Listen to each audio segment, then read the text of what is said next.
ayatnya yang ke-10. Yeremia 29 ayatnya yang ke-10. Semua sudah dapat? Ya, kita boleh membaca ayatnya yang ke-10 sampai dengan ayatnya yang ke-14. Yeremia 29 ayatnya yang ke-10. Sebab beginilah firman Tuhan. Apabila telah genap 70 tahun bagi Babel, barulah aku memperhatikan kamu. Aku akan menepatinya. Janjiku itu kepadamu dengan mengembalikan kamu ke tempat ini. 11. Sebab aku ini mengetahui rancangan-rancangan apa yang ada padaku mengenai kamu. Demikian firman Tuhan, yaitu rancangan damai sejahtera dan bukan rancangan kecelakaan, untuk memberikan kepadamu hari depan yang penuh harapan. 12. Dan apabila kamu berseru dan datang untuk berdoa kepadaku, maka aku akan mendengarkan kamu. 13 jemaat 1, 2, 3. Apabila kamu mencari aku, kamu akan menemukan aku. Apabila kamu menanyakan aku dengan segenap hati. 14, ayo sama-sama yang keras. Aku akan memberi kamu menemukan aku. Demikian firman Tuhan. Dan aku akan memulihkan keadaanmu, akan mengumpulkan kamu dari antara segala bangsa, dari segala tempat, segala bangsa, dari segala tempat yang kemana kamu telah kucerai-beraikan. Demikianlah firman Tuhan. Dan aku akan mengembalikan kamu ke tempat dari mana aku telah membuang kamu. Bapak Ibu yang dikasihi Tuhan, inilah firman Tuhan yang Tuhan titipkan kepada saya sebagai gembala, tentu untuk menyampaikan kepada Bapak Ibu yang digembalakan pada hari ini. Ya. Dan Bapak Ibu yang dikasihi Tuhan, Tuhan itu ada di surga, kita ada di bumi. Dan Tuhan tahu apa yang menjadi persoalan masalah kami. Tuhan ingin supaya kami anak-anak Tuhan banyak belajar tentang kebenaran firman Tuhan supaya kita tahu. Agar supaya waktu kita menghadapi persoalan, masalah, kita tahu. Oh, Tuhan tidak punya rencana kecelakaan di dalam hidup kita. Rencana Tuhan adalah damai sejahtera. Penuh pengharapan bersama Dia. Kita pegang dulu. Tuhan tidak punya rencana kecelakaan. Tuhan tidak pernah inginkan kita ini hidup harus sampai hidup seperti yang tadi kita melihat, susah, ya, sampai makan pun susah, mencari nafkah dengan begitu susah. Tuhan tidak inginkan. Tetapi Tuhan inginkan supaya hidup kita ini damai. Hidup penuh dengan sukacita. Karena Tuhan tahu kalau sudah ada damai, ada sukacita dalam kehidupan kita, kita mengalami persoalan masalah, kita kuat menghadapi karena hati kita ini damai. Hati kita ini penuh dengan sukacita. Itu yang Tuhan inginkan. Tadi pagi atau ya hari-hari yang lalu, Tuhan izinkan kepada saya ada seseorang mengatakan begini kepada saya, tolong keluarkan ini fotonya. Dia ngomong begini sama saya orang ini. Dia katakan, Om, dia bilang, saya ini sekarang dalam keadaan susah. Om lihat, dia bilang, ya, coba Om lihat, di kantong saya hanya uang sisa ini.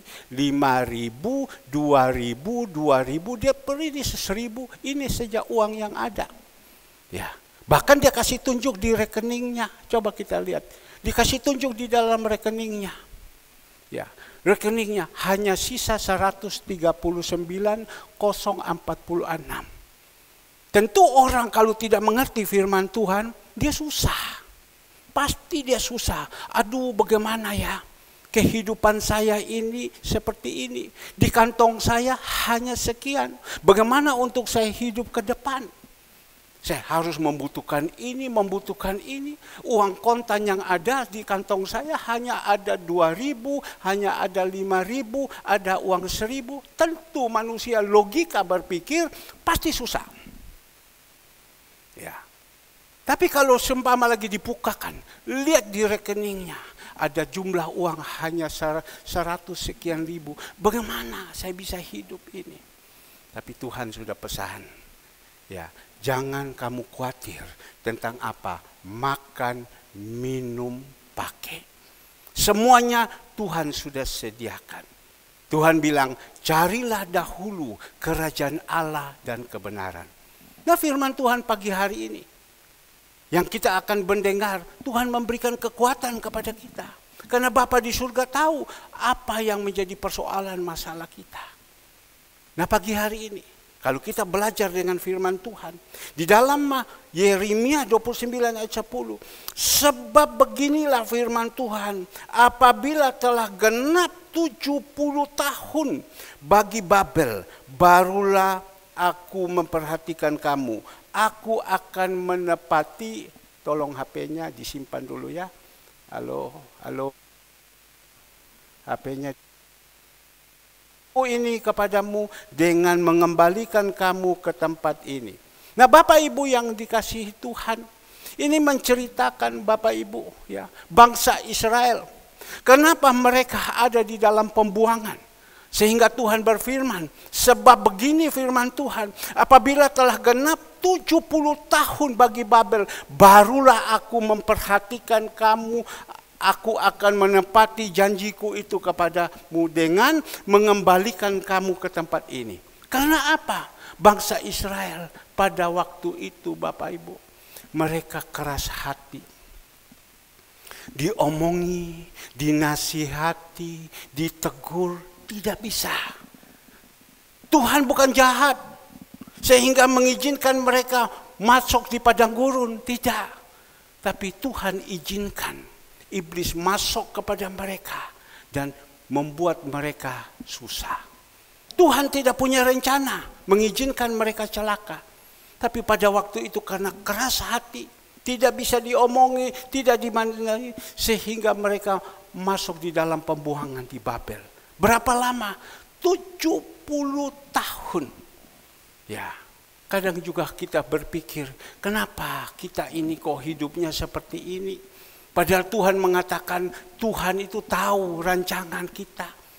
Rancangan Tuhan untuk kita bukan rancangan kecelakaan, tetapi kenapa kita saat ini mengalami kecelakaan? Ya. Kenapa kita mengalami kesusahan? Kenapa kita mengalami sakit? Segalanya semua Tuhan tahu. Tapi inilah Bapak Ibu, Tuhan minta kepada kita agar supaya kita jadi manusia, kita harus berbalik, kita harus bertobat. Karena apa? Keras hati. Nanti siang sebentar selesai ibadah ini, ada 4 anak-anak yang akan dibaptis. Artinya baptis itu baptisan pertobatan. Mereka akan dibaptis, ditenggelamkan. Ada satu pengusaha traktor, ya, dia punya pabrik traktor,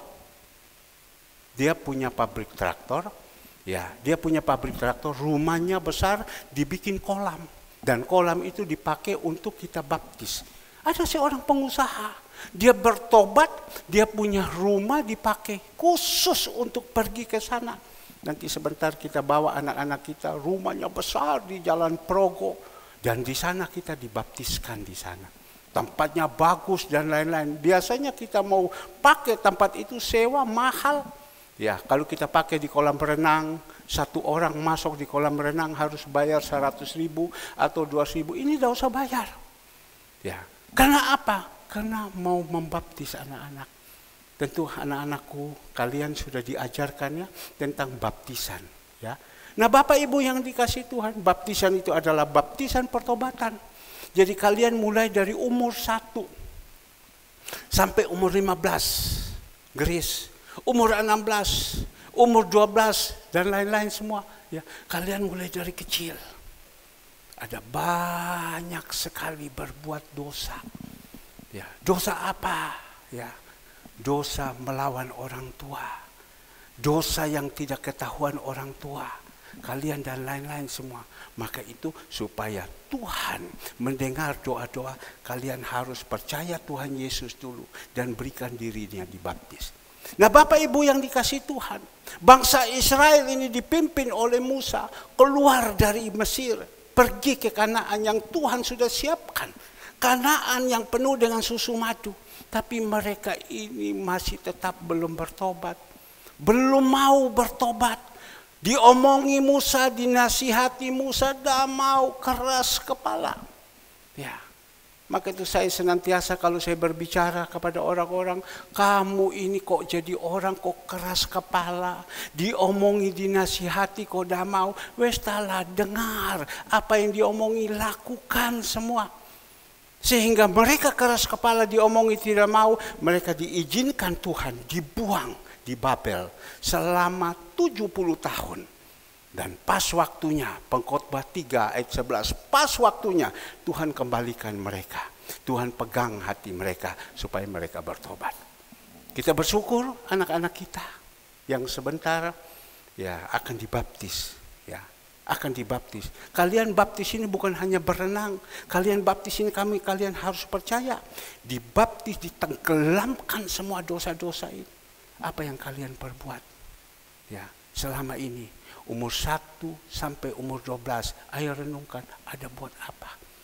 Papa tidak tahu, mama tidak tahu, opung tidak tahu. Apa yang kalian buat? Ya, Tuhan itu tahu loh, tidak bisa bohong. Mata Tuhan ada di mana-mana melihat perbuatan kalian. Tapi kalau kalian nanti sebentar sudah dibaptis, sudah ditenggelam, ya Tuhan sudah tanggung semua dosa kalian di kayu salib. Jadi untuk apa Tuhan mati di kayu salib? Dia udah tanggung, sudah selesai, dia tanggung semua. Dan kalian bangkit, inilah anakku yang kukasihi, kepadanya lah aku berkenan. Om berdoa supaya kalian ini yang akan masuk di dalam baptisan, ya, pengorbanan semuanya lakukan. Kita melihat ibu kekasih kita, Ibu Andreas, mungkin semalam suntuk, mungkin dia jahit itu baptisan, baju baptisan. Sebab dulu kami punya baju baptisan banyak, sudah dipakai untuk sandiwara dan lain-lain. Tapi dicari ini baju baptisan tidak ada, Ibu Andreas buat, dia korban. Apakah selesai dia korban itu, selesai dia bilang mana uang? Tidak, dia korban, dia buat untuk Tuhan. Jadi di firman Tuhan di sini, dia katakan, ya, di dalam ayatnya yang ke-10, sebab beginilah firman Tuhan, apabila telah genap 70 tahun bagi Babel, barulah aku memperhatikan kamu. Aku akan menepati janjiku itu kepadamu. Ya, Tuhan itu bukan sama dengan manusia. Kalau manusia ngomong pagi tahu, sore ikan lele. Jadi tidak bisa pegang omongannya. Tapi kalau Tuhan yang menjanjikan pasti tergenapi. Sekali lagi, kalau Tuhan yang menjanjikan pasti tergenapi. Ini bukan saya uzon orang bilang ya. Saya Tuhan janjikan sebelum anak saya menikah. Saya akan kasih kamu, saya sudah saksi, tapi saya saksi lagi. Saya akan kasihkan kamu jas. Ya, saya akan kasihkan kamu. Itu Tuhan janji. Oh ya, saya berpikir Tuhan mau kasih sama saya jas. Ya sudah, saya pergi ke TP, saya lihat, oh ini jas dalam nama Yesus, ini milik saya. Ternyata tidak. Ya, saya sudah pergi ke sana, dilihat semua, oh dah cocok, ini dah cocok. Ya sudah, saya pulang diam. Dah tahu Bapak Ibu, tiba-tiba ada orang kasih sama saya jas ini yang sudah mulai dari dulu saya kepingin. Dikasihkan 3 sekali. Tapi waktu itu dia mau kasih sama saya 4 jas. Ternyata yang warna merah tidak ada. Sudah diambil sama ponaannya. Tapi di sini Bapak Ibu, dia janji sama saya dia kasih yang warna merah yang hari Minggu saya pakai barusan. Tuhan kasih. Tuhan kalau sudah janji, saya akan kasih kamu jas. Tuhan kasih. Bukan hanya 1 dia kasih, 4 langsung dia kasih. Ya, ini kain ini sudah tahun 70-an, kalau saya tidak salah 75, ini kain sudah ditenun. Saya lihat tadi opung ini dia pakai kain. Selendang mungkin untuk ke baju kain Batak.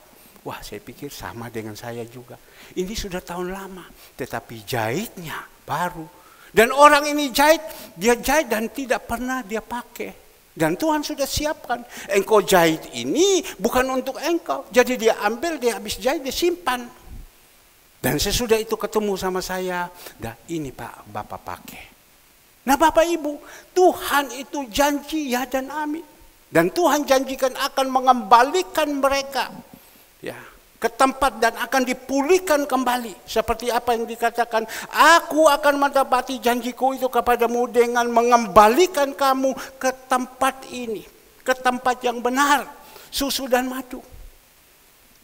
Maka itu Bapak Ibu, kita harus percaya janji-janji Tuhan.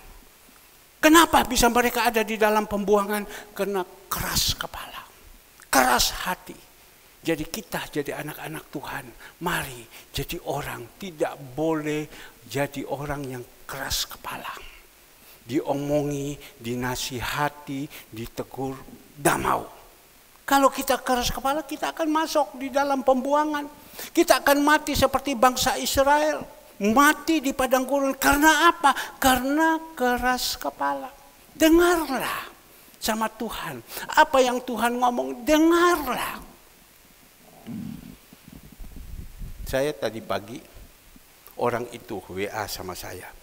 Pak, ini saya punya uang sisa sekian. Ya sudah, dalam hati saya, sudah kau punya uang sekian. Tetapi Tuhan suruh sama saya, waktu saya mandi, kamu kirim sama dia uang. Kamu kirim.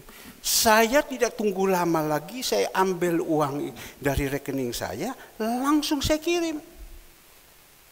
Langsung saya kirim. Padahal saya juga punya kebutuhan. Kita semua kan punya kebutuhan.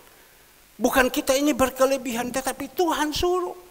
Kau kirim. Langsung saya tidak mau tunggu lama lagi daripada saya diganggu oleh kegelapan. Saya tidak kirim. Langsung saya kirim dan saya kirim. Buktinya ini ada berkat Tuhan titip. Nah kembali lagi Bapak Ibu yang dikasihi Tuhan. Kenapa mereka masuk di dalam pembuangan? Karena keras kepala. Karena tidak mau dengar-dengaran. Padahal di dalam firman Tuhan, mulai Kejadian sampai Wahyu, banyak sekali firman Tuhan. Kalau kau dengar suaraku, jangan engkau keraskan hatimu. Kau tidak boleh keras, kau dengar. Kita belajar daripada Musa. Musa itu orang yang paling keras. Ya. Tapi Tuhan izinkan dia menghadapi bangsa Israel. Sampai dikatakan Musa adalah orang yang paling lemah lembut di muka bumi. Orang yang keras saja Tuhan bisa merubah. Masa kita tidak bisa? Nah Bapak Ibu yang dikasih Tuhan. Jadi dikembalikan di tempat yang mana Tuhan sudah janjikan. Dan Tuhan katakan kepada mereka, bangsa Israel ini. Di dalam ayat 11, sebab aku ini mengetahui rancangan-rancangan apa yang ada padaku mengenai kamu. Tuhan katakan, sebab aku ini mengetahui rancangan-rancangan apa yang ada padaku. Tuhan sudah punya rencana kepada saya. Tuhan sudah punya rencana kepada bangsa Israel. Tapi kita lihat bangsa Israel, ya, dari 2 juta orang. 1.998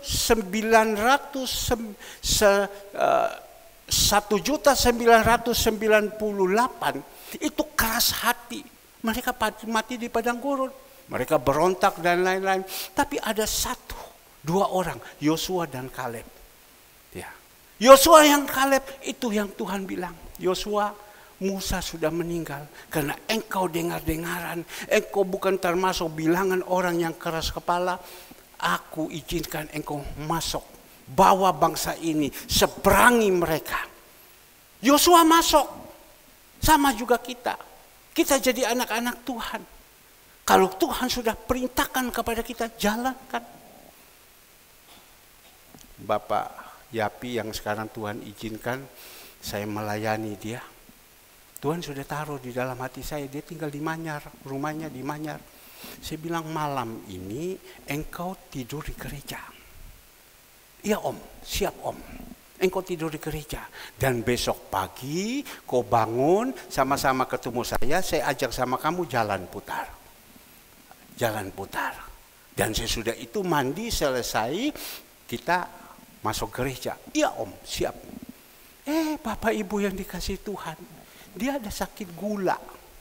Dia ada sakit gula. Pembantu ini ngomong, Kong, ini ada mangga enak, Kong. Mangga apa dia bilang? Mangga enak, ada berapa biji? 2 biji. Dilap semua itu mangga. Rasanya seperti tidak pernah makan mangga. Padahal di tempat dia itu dia punya kebun 20 hektar, banyak mangga-mangga. Ya, tapi dia lihat mangga itu dia makan. Itu setan yang buat. Sehingga dia lapor, aduh Om Pendeta, saya ini sakit perut Om Pendeta. Aduh saya susah sakit perut.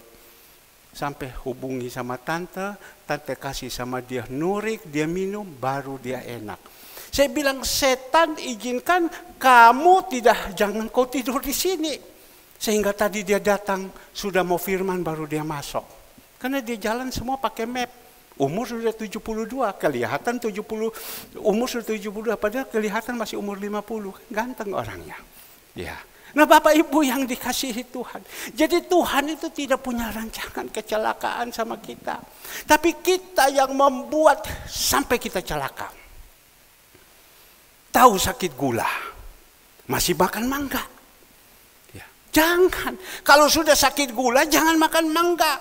Mangga itu manis. Ingat Bapak almarhum Yopi Pati, istrinya Ibu Ani Pati. Ya, sakit gula makan mangga. Disuruh ibu jangan makan mangga, berhenti Jo. Mangga ini enak, makan dia. 2 hari masuk ICU. Wa inna lillahi rajiun. Kenapa? Sakit gula jangan makan mangga. Maka itu dia katakan kepada saya akan katakan kepada Mbok, apapun mangga yang kau ada, jangan kau omong saya. Omong. Tapi iblis ini terus menghaum-haum mencari orang yang siap ditelan. Kenapa kita sampai harus mengalami sakit? Karena apa? Karena ini. Orang bilang tidak jakmut, jaga mulut. Ya. Makan sembarang. Tahu itu sudah larangan ini, larangan. Tuhan tidak punya rencana kecelakaan. Dia punya rencana damai sejahtera. Coba kita lihat. Sebab aku ini mengetahui rancangan-rancangan apa yang ada padaku. Huruf besar Tuhan. Mengenai kamu. Demikian firman Tuhan. Kita imani. Demikian firman, yaitu rancangan damai sejahtera. Damai sejahtera. Bapak Ibu yang dikasih Tuhan, damai sejahtera itu tidak dapat di dunia. Toko damai itu banyak. Ya, tapi di dalam toko damai itu tidak ada yang bisa damai seperti damai daripada Tuhan. Damai itu hanya datang daripada Tuhan. Kita melihat Yohanes 14 ayat 27. Yohanes 14 ayat 27. Coba kita melihat.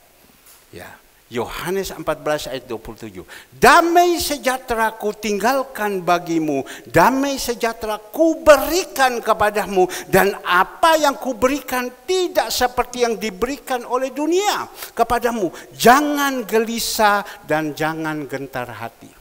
Banyak kan orang gelisah kan sekarang, bingung. Seperti tadi pagi orang itu, Pak atau Om, bagaimana uang saya ini hanya 2.000, hanya ada 5.000, hanya ada uang 10.000, hanya sekian. Kan pasti gelisah, rekening saya hanya sekian. Saya bilang, kamu lihat, saya bilang, ada begitu banyak orang yang susah di luar. Kamu masih baik tinggal rumah besar, kamu masih baik tinggal rumah ada AC, kamar bagus, segala semua milik. Tapi karena hanya pegang ini sudah gelisah, malam tidak tidur, berarti kamu rohanimu tidak bagus. Kalau rohanimu bagus, Tuhan kirimkan damai sejahtera. Enak loh Bapak Ibu. Kalau kita ini ada Tuhan dalam hidup kita.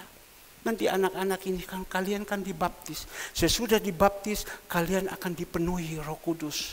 Nanti kita bawa kalian untuk pergi penuh Roh Kudus. Ya. Kalau Roh Kudus sudah ada di dalam kehidupan kita, enak. Gak pernah mau susah. Apapun persoalan, apapun masalah yang ada di depan bisa mengucap syukur. Kenapa bangsa Israel ini? Mereka mati di padang belantara. Karena apa? Hanya persungutan. Kenapa saya harus begini? Kenapa saya harus begini? Kita harus belajar jadi orang. Jangan kita hanya ngomong, kita ngajar, mengucap syukur, tapi kita harus belajar, kita lakukan ini. Kalau kita bisa mengucap syukur karena ada Tuhan dalam hidup ini. Banyak orang bersungut-sungut saja, dapat sekian tidak cukup, ini tidak cukup, ini tidak cukup. Saya senang tadi, saya omong sama Pak Agus. Pak Agus, kamu pergi ke kampung saya bagaimana? Waduh Pak, enak di sana Pak. Yang enak itu apa? Babi gulingnya Pak, kambing gulingnya Pak. Ikan segar keluar dari laut langsung dibakar di laut kita makan. Oh ya, saya bilang bagaimana kalau bisnis di sana? Wah enak Pak. Saya mau pindah Pak kalau bisa pergi ke Sumba. Senang dia ke Sumba. Saya mau pergi bisnis di sana enak, bisnis di sana enak segala semua. Dimanapun enak. Kalau ada Tuhan itu dimanapun enak. Makanya kita harus pegang. Kalau kita tanya, Tuhan, kenapa saya kok harus begini? Kok mengalami ini? Kok mengalami ini? Kok mengalami ini? Kenapa? Ya, Tuhan tidak punya rancangan itu untuk kita. Tapi kenapa saya harus macam begini? Karena kekerasan hati kita yang membuat kita celaka. Diomongi, dinasihati, ditegur, tidak mau. Coba kalau kita mau diomongi, dinasihati, ditegur, Tuhan itu dia punya rencana. Masa Tuhan jahat, izinkan kita lahir di muka bumi, kita harus seperti ini. Mungkin Bapak Ibu berkata, Pak, kenapa di bakti luhur itu orang kok cacat semua? Nah ini juga saya belum bisa jawab itu. Kenapa harus jawab? Yaitu rencana Tuhan, kita tidak tahu. Kadang orang bertanya, kalau Tuhan itu ada, kenapa dia harus cacat? Kenapa? Apakah Tuhan tidak bisa menciptakan orang sempurna? Kenapa? Ya kita tidak tahu. Tuhan punya mau apa? Nanti pulang kalau kita ketemu Tuhan Yesus, kita tanya, Tuhan kenapa di bakti luhur harus terjadi seperti ini? Mereka lahir seperti itu. Mungkin juga perbuatan orang tua yang membuat salah, berdosa, sehingga anaknya keluar cacat. Mungkin juga bisa jadi. Ya, satu teguran. Mungkin bisa jadi. Karena perbuatan orang tua. Ya, orang tua dia tabur yang jahat, dia tua yang jahat, anaknya keluar seperti itu. Supaya untuk memperingatkan mereka. Mungkin juga itu. Tapi kita nanti tanya, waktu kita pulang kita tanya sama Tuhan, kenapa? Cuma mungkin bisa jadi. Karena Tuhan bilang, apa yang kau tabur, itu kau tuai. Ya. Maka itu kita jadi orang selama ada di muka bumi, berbuatlah yang baik. Ya. Berbuatlah yang baik.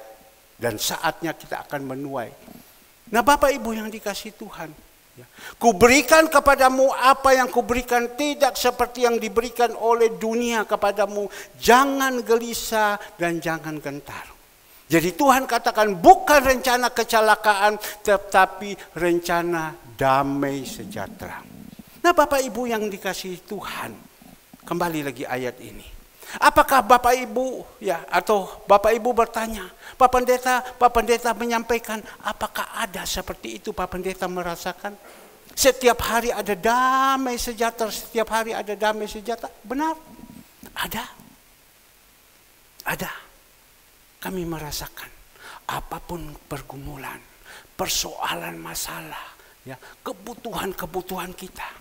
Kalau dulu Bapak Ibu, saya mengalami persoalan, masalah, atau ada kebutuhan-kebutuhan yang saya butuhkan belum tercukupi. Malam saya tidak bisa tidur Bapak Ibu, saya gelisah. Saya harus sambung dengan apa? Saya harus sambung dengan bir. Saya harus sambung dengan minum-minuman alkohol. Saya harus sambung dengan rokok. Supaya otak saya ini bisa terbuka. Tapi kalau sekarang pistol sudah ada di muka, saya punya hati masih tetap damai. Pistol ini sudah ada di muka, hati saya masih ada sukacita. Maka itu firman Tuhan bilang, segala kesudahan sudah dekat. Kita diminta sama Tuhan, meskipun segala persoalan masalah sudah dekat, kita butuh ketenangan. Bagaimana kita bisa dapat ketenangan? Bagaimana kita mendapatkan kedamaian? Hanya Yesus yang mampu memberikan kepada kita. Kami jalankan kehidupan ini hari lepas hari. Kami jalankan damai. Barusan mantu saya katakan waktu dia khotbah. Ya, dia khotbah katakan begini, pada waktu mereka akan masuk di dalam pernikahan kudus, hari H juga dana belum tercukupi. Ya, tapi mereka tenang. Saya dengar gini, waduh saya senang. Karena apa? Rohaninya sudah bertumbuh. Tenang. Kami tenang. Dan pas pada waktunya Tuhan buka jalan semua. Tenang. Yang paling penting, kalau kita tidak tenang, kita bingung. Coba Bapak Ibu renungkan. Kalau sesuatu yang kita butuhkan, kita bingung bagaimana. Kita belajar dari Raja Daud. Raja Daud itu dia mengalami persoalan, masalah. Dia dikejar-kejar. Karena orang mengatakan Saul menang beribu-ribu, tapi Daud berlaksa-laksa. Saul kejar dia. Dia lari Bapak Ibu kemana? Ke Gua Adulam. Dia punya persoalan. Dia lari ke Gua Adulam. Padahal dia sendiri punya persoalan. Sampai di Gua Adulam Bapak Ibu dia ketemu ada 400 orang kalau saya tidak salah. Atau 450 orang yang punya BHS. Barisan sakit hati. Yang punya utang piutang. Tentu 400 atau 450 orang itu kan lagi gelisah. Bagaimana saya lagi dikejar debt collector. Saya lagi dikejar hutang. Saya lagi benci orang ini, segalanya semua. Tapi kita melihat Daud punya persoalan. Dia datang, dia memimpin orang-orang ini. Angkat kembali kepada mereka. Padahal Daud sendiri punya persoalan. Daud ini punya masalah. Jadi kalau Bapak Ibu melihat, apakah Bapak Ibu melihat sama saya? Oh fine-fine saja Pak Herman. Tidak punya masalah. Saya punya masalah itu terlalu banyak Bapak Ibu. Itu gepek di kepala. Penuh sekali masalah saya. Tapi saya pegang Matius 11 ayat 28. Matius 11 ayat 28 dia katakan, coba dikeluarkan di sini. Matius 11 ayat 28. Ya, Matius 11 ayatnya ke-28. Ya. Marilah kepadaku semua yang letih, lesu, dan berbeban berat, aku akan memberi kelegaan kepadamu. Jadi kalau kita punya persoalan, punya masalah, kita datang sama Tuhan. Tuhan sudah janjikan, aku akan memberi kelegaan kepadamu. Jadi kalau kita sekarang punya sakit, kita punya apa segala semua, kita datang sama Tuhan. Tuhan berjanji, aku akan berikan kelegaan. Tadi saya tanya, ya, kepada satu jemaat, saya tahu jemaat ini udah malas datang pagi. Dia mau datang sore. Saya telepon kepada dia. Kenapa kau tidak datang? Saya sakit, dia bilang. Padahal dia tidak sakit, dia bilang saya sakit. Ya sudah. Ya, ini kan keras kepala karena rohani sudah mundur. Tapi kita punya persoalan. Kalau kau sakit, datang cari Tuhan. Saya ngomong kepada ibunya. Ya, ibunya, kamu kan sakit. Diizinkan Tuhan toh sakit. Ya, datang. Kau beriman. Pegang ini firman Tuhan. Karena Tuhan ajak, ibunya, marilah kepadaku. Ya, semua yang letih lesu, kamu lagi letih lesu, aku akan memberi kelegaan kepadamu. Bahkan di dalam ayat 29 dia katakan di sini. Ayat 29, mari pikulah kuk yang kupasang dan belajar daripadaku karena aku lemah lembut dan rendah hati dan jiwamu akan mendapatkan ketenangan. Kalau kita datang kepada Tuhan, kita akan mendapatkan ketenangan. Tenang menghadapi semua masalah. Saya percaya Bapak Ibu semua yang ada di sini semua punya masalah. Tidak ada yang tidak punya masalah, semua punya masalah. Apalagi dalam keadaan sekarang ini. Ekonomi lagi tidak bagus, keadaan kesukaran demi kesukaran dan lain-lain. Semua punya masalah. Coba kita belajar, kita datang sama Tuhan dengan sungguh-sungguh. Jangan datang dengan hanya sekedar rutinitas. Tuhan berikan kita ketenangan. Tenang ini hidup. Ya, barusan saudara Andre khotbah dikatakan pada waktu saya masuk di dalam pesta, bukan saya memuji diri, tidak. Teman-teman saya yang ada ngomong sama Andre, Andre, kamu dengan papamu kok kelihatan papamu lebih ganteng dari kamu. Ya, Bukan bilang Anda tidak ganteng, memang dia pada sebelumnya, sebelum masuk dalam pernikahan itu, dia kerja betul-betul, semua dia harus tangani. Bukan gampang, bahkan pagar pun juga dia naik. Loh, mamanya teriak, kamu mau masuk di dalam pernikahan kudus, kenapa kau harus naik ke atas, mukamu hitam segalanya semua. Ya, tapi kalau kita tenang hati, kita melihat, saya lihat ini anak-anak saya sudah masuk di dalam pernikahan. Alfred ini dulu badannya kecil ya, sekarang sudah masuk dalam pernikahan. Kemarin saya lihat badannya, waduh besar ya. Kalau istrinya memang langsung, tidak langsing, badannya besar. Ini pasti senang hati. Senang hati, kalau udah senang hati kan badannya kurus pasti. Saya tanya sama Atalia, kamu kenapa kok bisa gemuk kayak begini? Dia bilang, sukacita, senang. Maka itu suster atau dokter Sabrina, kalau mau gemuk nanti kita sudah mulai lirik-lirik. Yang baik om lihat oke, sudah pasti gemuk. Karena apa? Sukacita, damai. Ya. Nah Bapak Ibu yang dikasihi Tuhan, kembali lagi. Jadi ingat, Tuhan kita Yesus Kristus tidak punya rencana kecelakaan. Ya, tapi damai sejahtera. Ada satu pengharapan. Harap kepada siapa? Ya. Iman, pengharapan, dan kasih. Ya. Pengharapan kepada Tuhan. Jadi hidup kita ini hanya satu. Kita berharap kepada Tuhan. Omong oke. Keluar dari mulut oke. Tetapi iman kita bagaimana? Berharap kepada Tuhan. Ya. Saya hanya hidup ini, saya hanya serahkan. Saya tahu Tuhan sudah berikan kepada saya, Tuhan berikan saya murah hati. Coba kita melihat Amsal 11. Ya, Amsal 11. Tuhan sudah berikan kepada saya murah hati dan saya merasakan Amsal 11. Tuhan sudah berikan saya murah hati sehingga saya mendapatkan ini. Amsal 11 ayat 17. Amsal 11 ayat 17. Orang yang murah hati berbuat baik kepada diri sendiri, tetapi orang yang kejam menyiksa badannya sendiri. Jadi Amsal 11, Amsal Salomo mengatakan orang yang murah hati, tolong dikeluarkan, orang yang murah hati berbuat baik kepada dirinya sendiri. Ya, saya boleh menyaksikan sedikit. Tuhan memberikan sama saya murah hati. Tuhan menaruh belas kasihan kepada siapa dia kasihan. Tuhan menaruh murah hati kepada siapa dia murah hati. Tuhan tanam di dalam hati saya murah hati. Murah hati itu suka memperhatikan orang-orang lemah. Saya lakukan dan saya lakukan.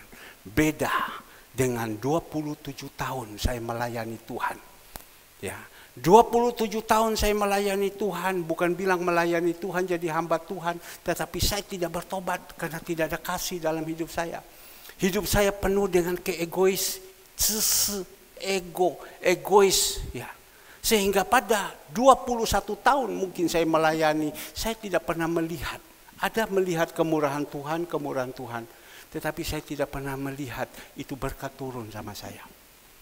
Tapi mulai saya berikan kepada Tuhan. Tuhan sudah berikan hati sama saya. Saya punya hati yang murah hati. Saya lakukan. Untung untuk diri saya sendiri. Saya untung.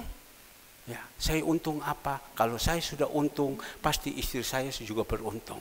Kalau istri saya sudah beruntung, pasti anak-anak saya beruntung. Semua pasti beruntung. Kalau saya sudah beruntung, pasti jemaat Tuhan juga beruntung.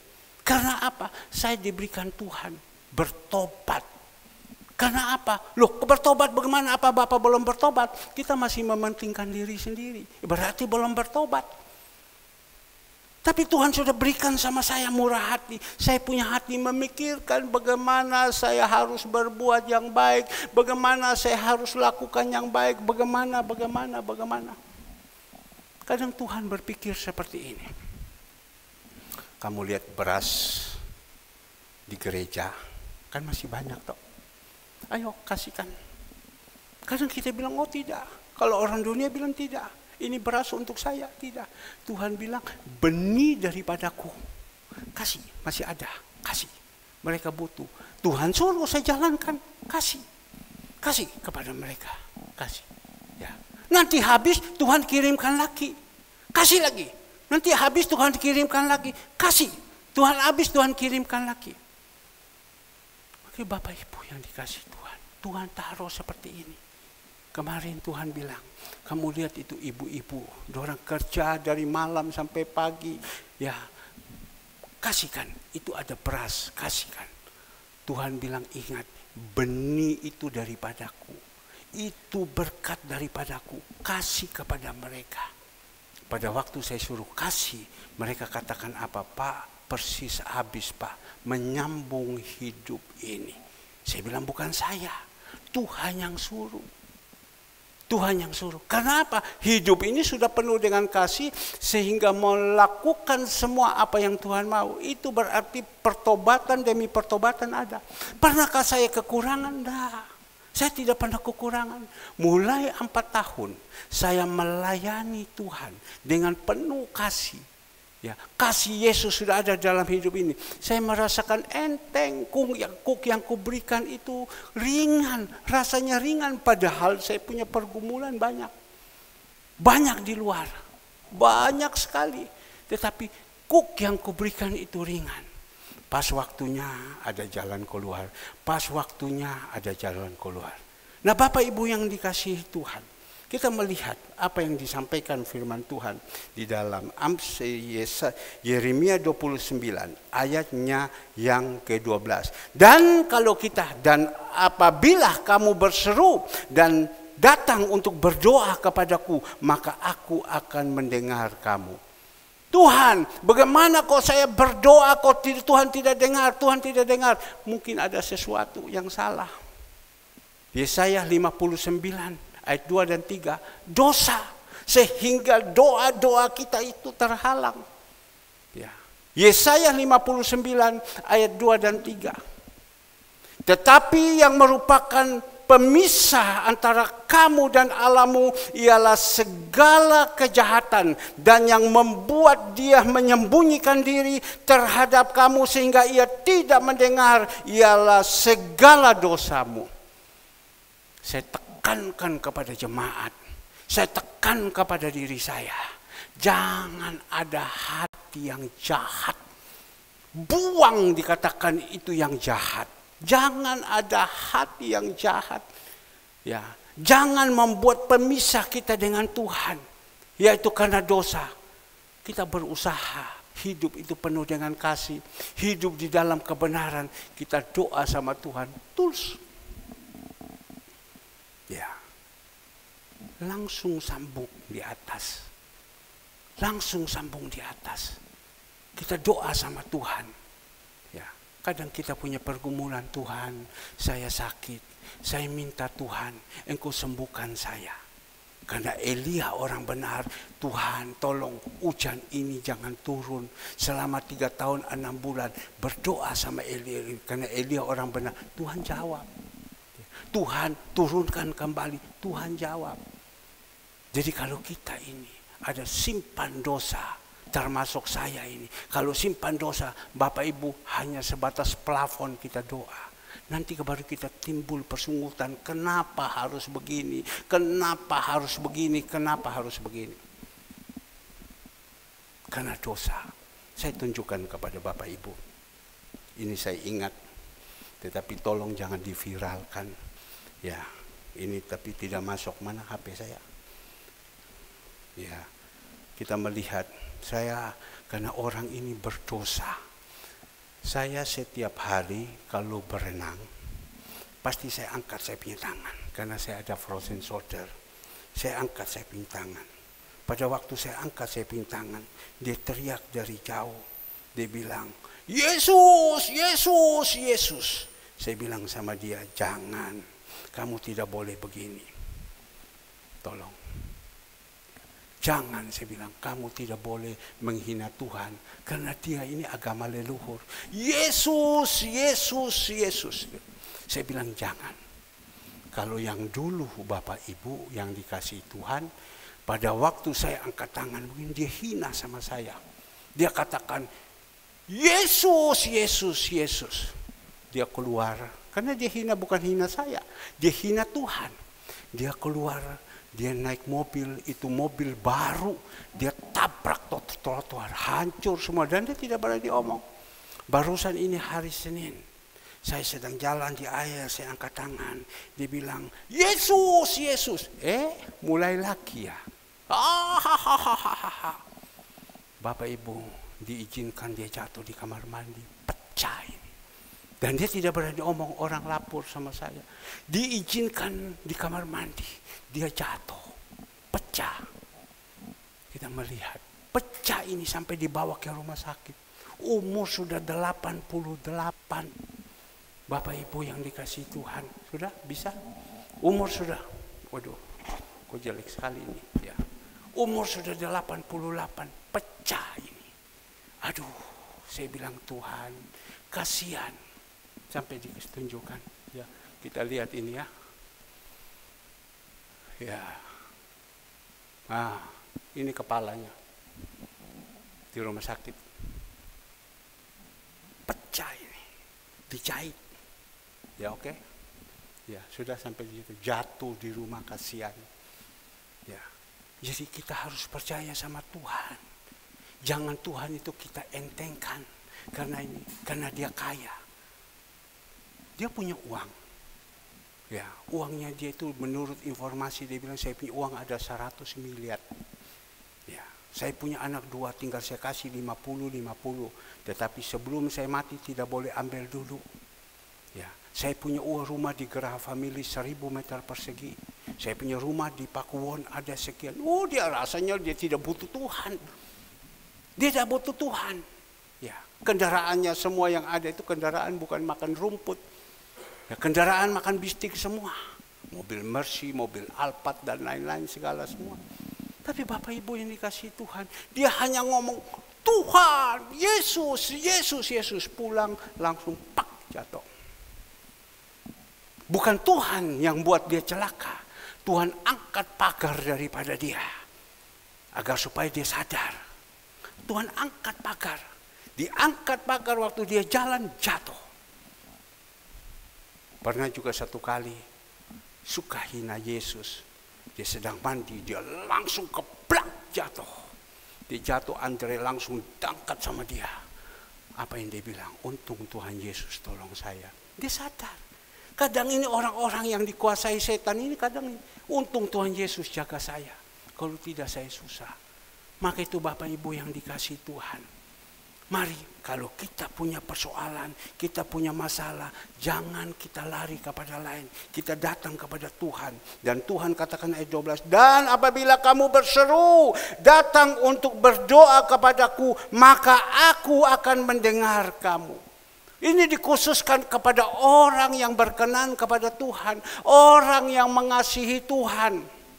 Maka itu saya sebagai gembala, saya arahkan kepada jemaat Tuhan, ayo kita jadi anak-anak Tuhan, menghadapi kesulitan-kesulitan yang Tuhan izinkan ini. Kita berusaha hidup kita ini benar agar supaya kita memohon pada waktu punya persoalan, memohon kepada Tuhan, Tuhan jawab.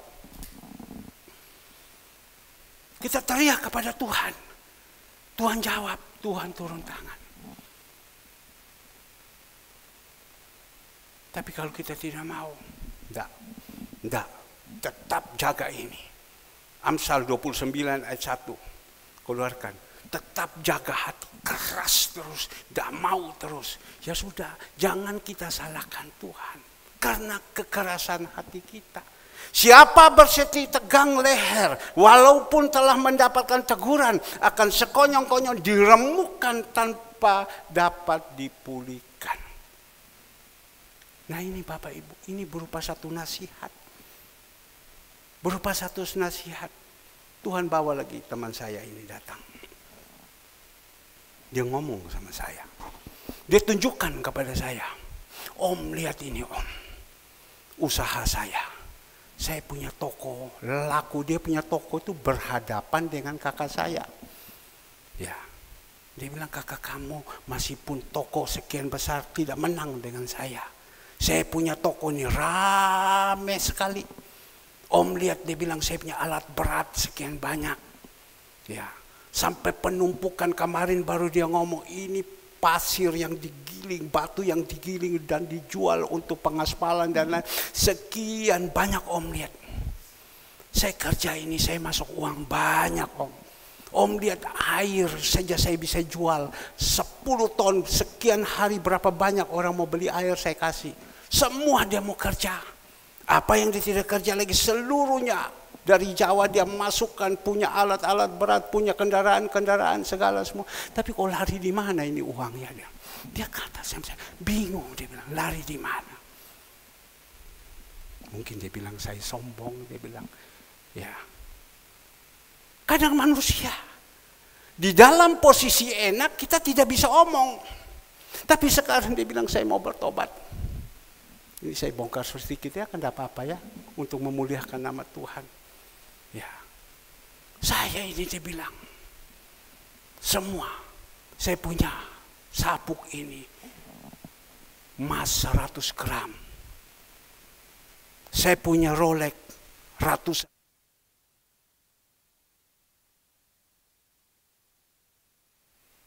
Kemana ya? Kok ada dia tidak tahu belalang pelahap, dia ikut Tuhan lama. Tapi kan dia hanya datang sih, gini. Dia bilang ini belalang pelahap, dia bilang. Dia tidak tahu, saya bilang belalang pelahap ambil. Tapi masih baik, sebentar saya mau ketemukan dia dengan seseorang. Ada 3 sertifikat, dia punya sertifikat. Ya, sebentar saya ketemu, selesai memang saya sudah janji. Selesai ibadah ini saya sudah janji saya akan ketemu dengan seseorang. Ada orang yang kepingin invest di sana, membeli tanah ini. Ya dia bilang kalau saya dapat ini tanah Om, ya saya bisa jual ini tanah. Ya saya untuk siapa lagi? Dia seorang Batangkara, istri sudah dipanggil Tuhan, dia seorang diri. Nah Bapak Ibu yang dikasih Tuhan, Tuhan izinkan seperti ini. Tuhan izinkan seperti ini. Saya salah apa dia bilang? Tapi dia bilang saya tahu, saya ini sombong. Saya tidak pernah memperhatikan orang-orang lemah. Saya jalan mendangak semua, angkat kepala. Nah saya bilang Tuhan, engkau kok izinkan saya ketemu lagi ini. Dia adalah relasi saya waktu zaman dulu. Ya, semasih saya waktu saya jadi hamba Tuhan, 20 sekian tahun saya tidak pernah ketemu dia. Tapi Tuhan izinkan datang di sini. Nah Bapak Ibu yang dikasih Tuhan, kita datang berdoa sama Tuhan sambil kita periksa diri. Dan dikatakan di dalam ayatnya ke-14, aku akan memberi kamu menemukan aku.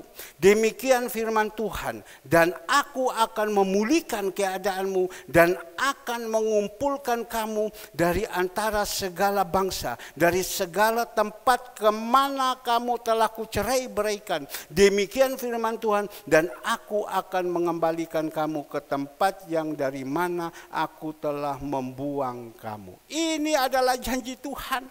Kita pegang baik-baik. Tuhan katakan aku akan memulihkan kamu. Saya sudah merasakan bagaimana saya susah pada waktu Tuhan izinkan kepada saya. Saya begitu susah. Ya, Bapak Toga Sirai tahu betapa susahnya baju ini. Sandal sudah rusak, sepatu sudah rusak, sudah tidak bisa berbuat apa-apa. Hidup itu miskin. Ya. Hidup berantakan. Tapi Tuhan pulihkan.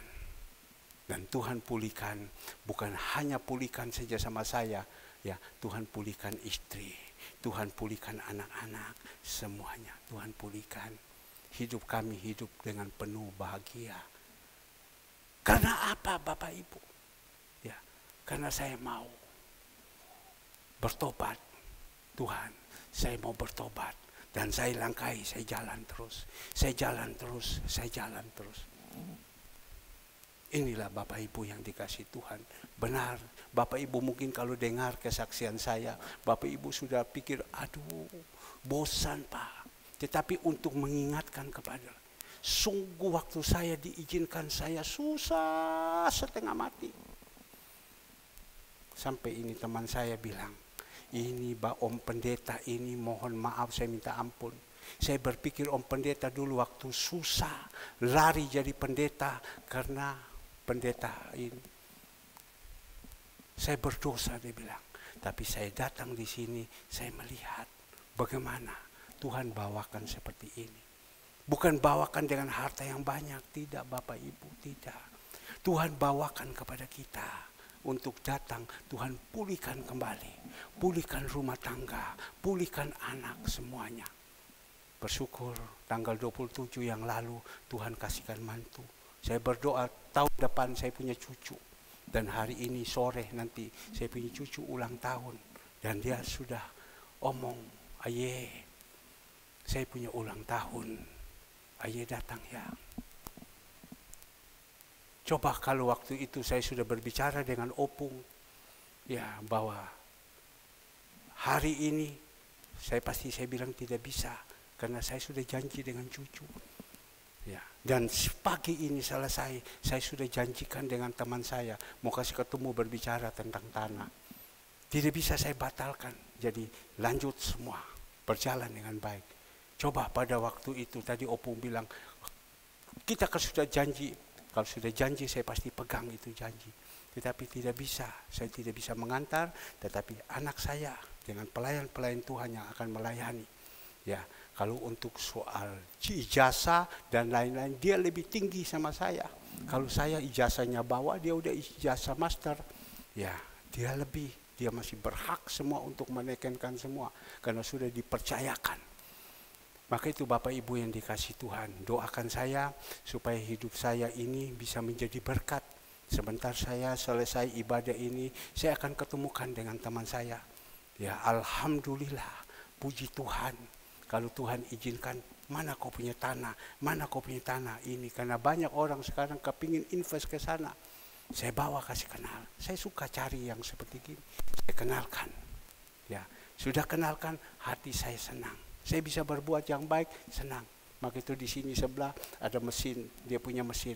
Tadi masih saya bisik kepada saudara Alfred. Alfred bilang, Om ada teman saya, kamu jalankan. Coba kalau bisa, tolong. Ya, tidak apa-apa. Ini ada mesin di belakang. Mesinnya itu dipakai di rumah, tapi tidak pernah pakai. Rumah tinggal dikasih mesin yang besar. Kalau lampu mati, mesin dengan sendiri jalan. Orang kalau tidak punya uang, mana mau macam begini.